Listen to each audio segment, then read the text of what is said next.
All right. Hello, y'all. Today is, what is it? April 28th, 2026. Welcome to the stock market review, my trade recap.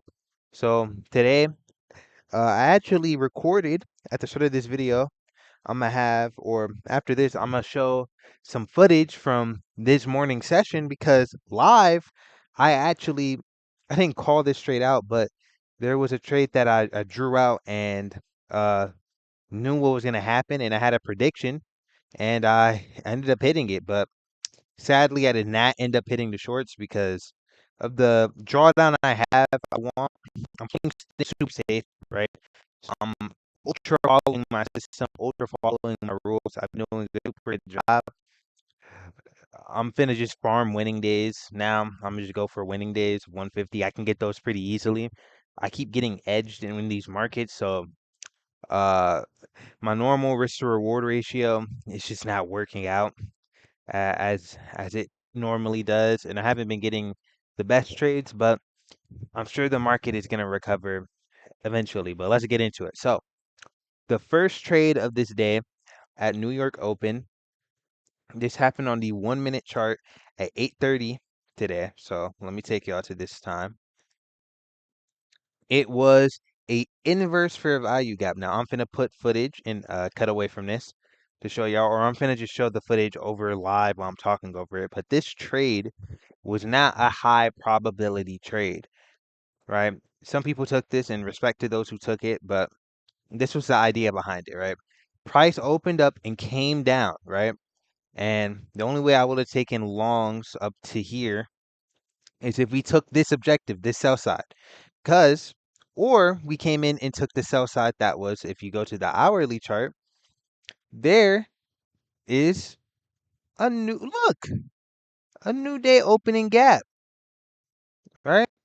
It's a little gap that the market, if I put this over exactly, it didn't exact tap into it. It traded into it by the tick. But this was a target for shorts today, right? Now, of course, the way I'm trading, I'm not targeting all the way that. And if you were targeting that for the shorts, I feel like you were a bit, you're being a bit greedy. Because these shorts, like, just look at them. I can show y'all. These shorts this is 148 points, right? This is just to this swing low. So this is you would have got edged if you targeted those shorts. It's not worth it. So 148 points I missed. This is the second trade though. This is a short. So I needed this trade to happen. I needed a long into, if you go to the 5 minute time frame, you see this, right? And if you see this, this is actually aligned with every single time frame. And this is what I like to see from my trade. So you see this? This is a hourly fair value gap. I'm going to put a rectangle inside of there to really, where's the rectangle tool? To really make sure that y'all can see what I am talking about. So to this rectangle, right? This is a 1 hour bearish fair value gap that I wanted to see us trade into, which you can see we traded into, right? Now, even smaller time frame wise, but still pretty high time frame, we have this 15-minute bearish fair value gap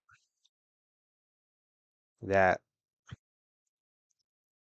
I wanted to see get traded into too. And as you can see, let's make this a different color. So uh, let's color. Right. So this is a 15-minute. This is a 1 hour. So you can see we traded into this. Now, let me see, 30 minute on the 30-minute time frame. Also another bearish fair value gap, right? So I wanted to see a wick. This wick would have been my stop on the short. So wise, I wanted to see this, it come into this range. So let me just explain better to you why this was a bad long trade. This is pretty long-winded, but I didn't hold the trick today. It was a slow day.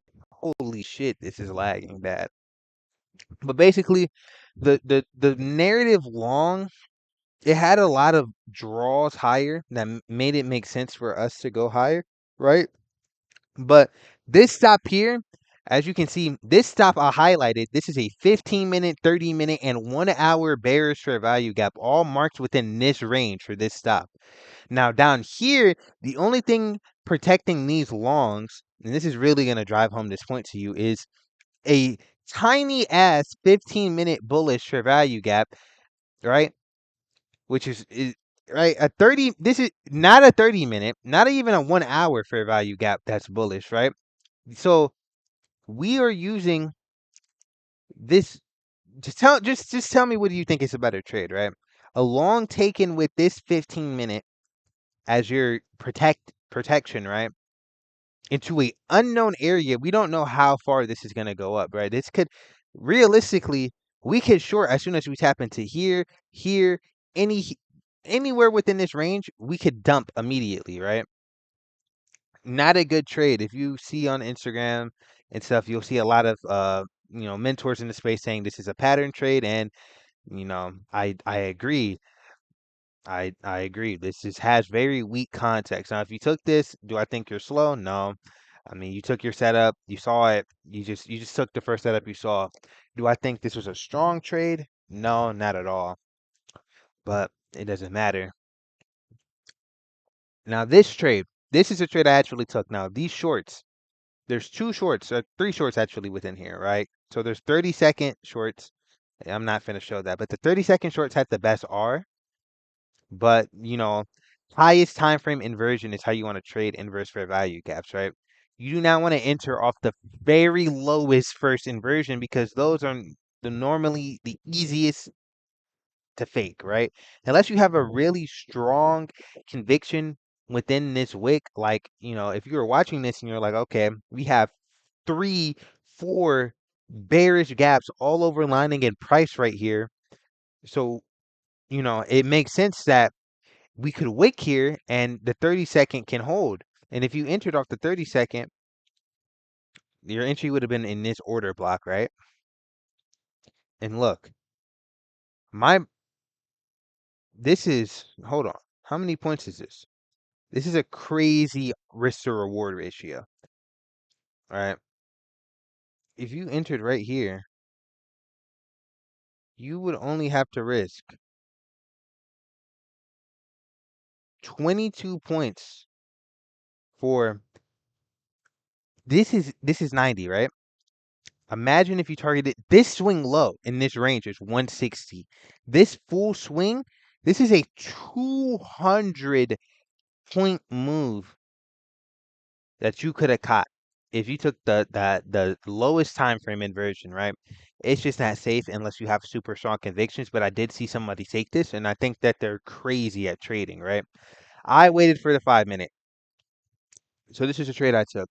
As soon as we inverse this 5 minute, my stop was 110. I was trading with one contract, so my stop was 63 points for 148. So that's what? That's just shy of a 1 to 3. That's a 1 to 2.5. I got break even on this trade pretty fast. I entered on this candle. We displaced fast, right? So normally if I see this amount of displacement, I'm gonna go break even, right? There's no real like, I'm not gonna wait for us to hit this swing to go break even. The amount of drawdown I have and the way that I was reading this setup, if Price wanted to take this draw, and if I was right in all-time highs conditions, we have super strong bearish structure, but you still never know, right? We could fucking pump up higher. I wanted to see this hold, and it did not hold. Came back up, break even, chopped around my entry for a little bit, and then eventually it distributed to this range, as you can see, and full TP. Now, the only reason I got on this day was because I had called a friend to see if he took these longs, and it turned out that he did not take these longs, and me and him both agreed that this was not a good trade. We were able to predict it, but that was super cool. I got on the charts, and then pretty immediately I saw this 5 minute. form and short, and I wanted to take it. You know, it looked pretty clean to me. I didn't mind taking it. I knew I had a strong break even point because normally, if you take a trade off a 5 minute, right, a 5 minute inversion, it displaces really quick. You should not have to. This is a first candle normally within a fair value gap. Like normally we make a fair value gap with this. Right, we're gonna leave a gap here with the 5 minute on that time frame on a good entry. So, you know, if I enter at the top of here, I expect to be able to go break even pretty quickly. So that's just my trade recap for today. Um, Interesting day, very interesting day. I hope we end up getting cleaner price action because this month has just been pretty ridiculous, bro. Pretty ridiculous. But I hope y'all have a good day. Be sure to like, subscribe, comment below what you want to see more. Peace.